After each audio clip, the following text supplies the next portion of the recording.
Most of what we do in lab is around training and supervision. That's really our focus.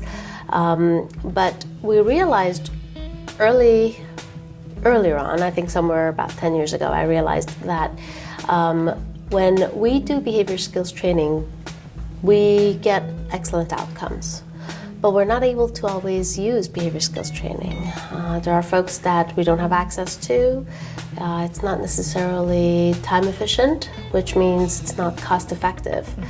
And in thinking about how can we become more accessible, I realized that we could be leveraging technology. We're leveraging technology to create effective and efficient trainings, and that's definitely somewhere where our field should be. But not only that, we're able to disseminate our science to individuals who can be slightly curious about it but don't have the means or the ability or access to actually learn about it.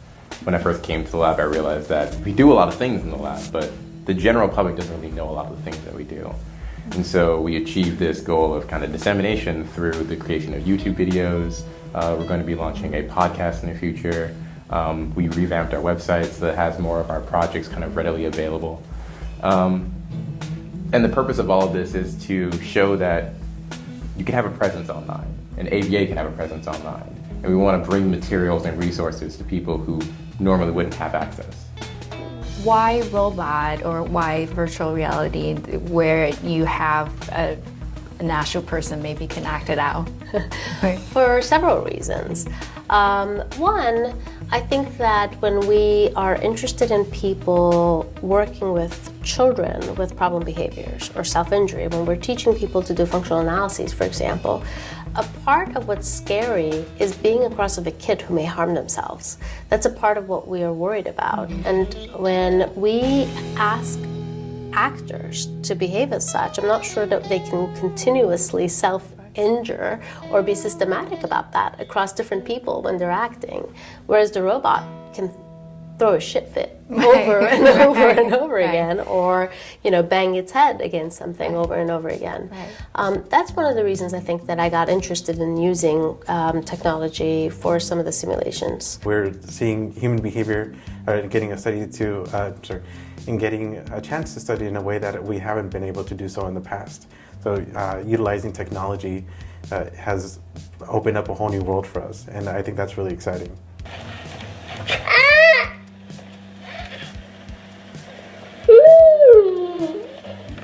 Throwing a tantrum.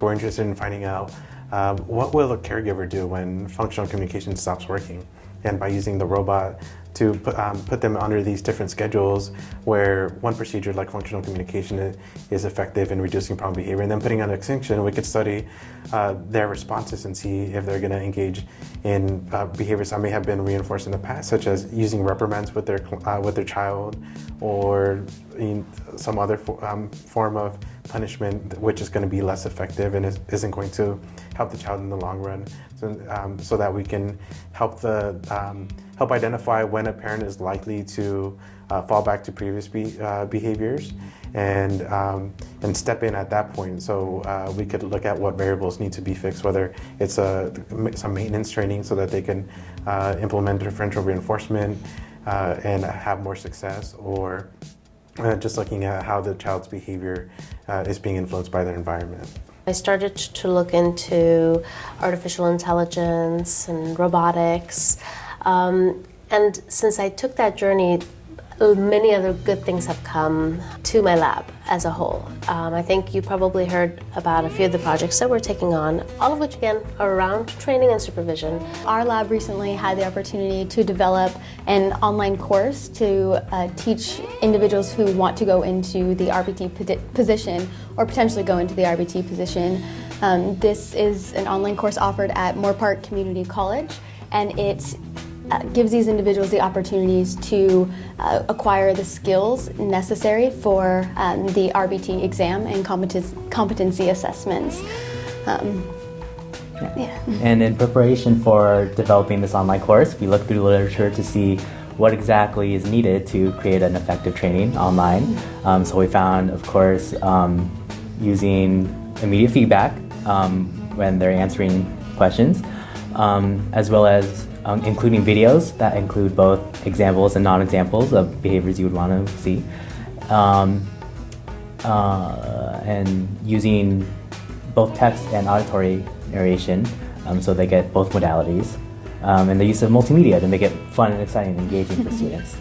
Yeah, that's true. I'm in charge of the ethical module, and inside I use animation to create a scenario related to the ethical accounts, like it's happen in the real life. So the student could go through the animation and figure out how do they address that situation if they happen in the real life.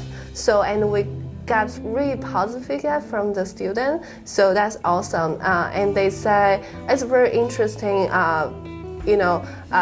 using animation to in the ethical module, and it's also helpful for them to understand, how the ethical happen in their life, and how do they address that in the real life. So it's really good. We're currently working with Anruk Foundation, and we're working on a FEMA project because they realized that firefighters are putting a lot of time and a lot of money in teaching communities how to escape from fire and how to prevent fire. But a lot of that teaching happens in a lecture style, and what individuals don't do under those conditions is behave appropriately, which results in, injury and sometimes death. This is socially significant for us to be here as behavioral scientists. They're looking to see how can they actually see behavior change. So we've been involved with really fantastic folks. These are trainers in the world of fire, and we've been working with them in creating behavioral measurement tools so that they can actually see the outcomes of the training that they do. And we're behavior analysts. We know how those measurements are going to now change the training that they provide, so it's a lot more performance-based, and that's exactly what it's doing. We really are emphasizing on the point that we want these tools to be released to fire safety personnel. And if we can bring simulation-based training that monitors behavior and is able to record that behavior change and release that to the public and incorporate aspects of behavior analysis into that, that's an accomplishment in and of itself. It's been a journey that I don't know if I ever expected. If you asked me what I'm going to be doing 10 years ago, I obviously fell in love with Skinner, but I would have never known that I'd be the person advocating for all of us to get much more involved with artificial intelligence. But I think that that's where we should be, and it's a big part of what I'm pushing my lab to be doing, because machine learning is here. Working with robots and virtual reality becoming the forum for training, it's here. Big organizations are already beginning to work with developers and create the types of settings that they need to be able to simulate these things. The military and the armed forces have been using these things for some time.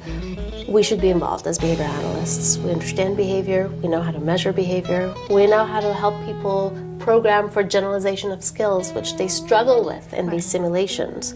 That's where I think we should be.